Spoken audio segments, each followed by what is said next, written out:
শ্রমিক উত্তেজনার অবসান হয়নি বরিশালের আফসো স্যালাইন লিমিটেড। 18 দিন ধরে চাকরি হারা শ্রমিকরা কারখানার প্রধান ফটকের সামনে অবস্থান করে আছেন।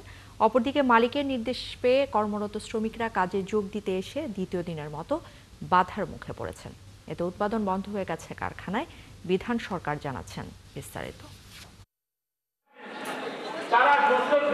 আফসো স্যালাইনের ইঞ্জিনিয়ারিং বিভাগের ব্যবস্থাপক বলেন, কারখানা চালু করতে এসে কাজের জায়গায় প্রবেশ করতে পারছেন না। এমন হলে চালু থাকা স্যালাইন বিভাগও বন্ধ করে দেবে মালিক। আসছে কেন মালিক পক্ষ এটা বলে দিচ্ছে যে যদি তারা কারখানা চালু রাখতে না পারে তবে যে সেকশনটা চালু আছে সেটাও বন্ধ হয়ে যাবে। যার পরিপ্রেক্ষিতে সাধারণ শ্রমিকরা আইবি ফ্লুইডের সমস্ত শ্রমিকরা তারা আজকের কাজে যোগদান করার জন্য আসছে। চাকরিতে বহাল থাকা শ্রমিকরা প্রতিরোধের মুখে দ্বিতীয় দিনের মতো কাজে যোগ দিতে পারেনি। আমরা এই কোম্পানিতে আমাদের বলছে যে তোমরা আসছো, এই কোম্পানি চলবে, এখন তো আমরা ঢুকতে পারি না।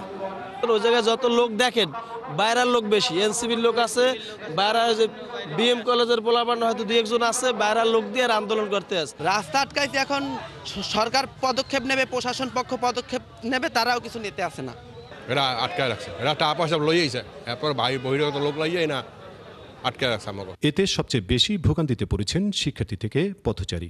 এত একটা সমস্যার মধ্যে পড়তেছে, এখান থেকে নাইমা আবার ওই মাথায় যে অটো ধরা, যেমন সময় একদমই থাকে না হাতে। যেমন এই রাস্তা বন্ধ, এত সব দিকে যাতায়াতের তো সমস্যা।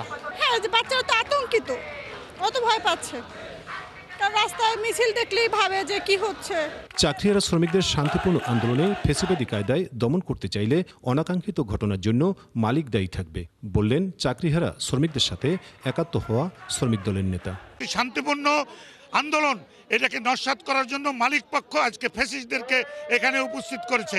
আমরা এটা কোনোভাবেই মানতে পারি না এবং মালিককে অনুরোধ করব, আপনি ফ্যাসিস্টদেরকে কোনো কারণে এখানে আনেন না, তাহলে এখানে যে কোনো রকমের কিছু ঘটলে এর দায় দায়িত্ব আপনাকেই বহন করতে হবে। স্যালাইন বিভাগ চালু রাখতে চাকরি থাকা শ্রমিকদের কাজে ফেরার পরিবেশ তৈরি করার দাবি নিয়ে সংবাদ সম্মেলন করেন কোম্পানির সিনিয়র এক্সিকিউটিভ অফিসার। মনে হচ্ছে যে কিছু বহিরাগত। বিধান সরকার, ৭১, বরিশাল।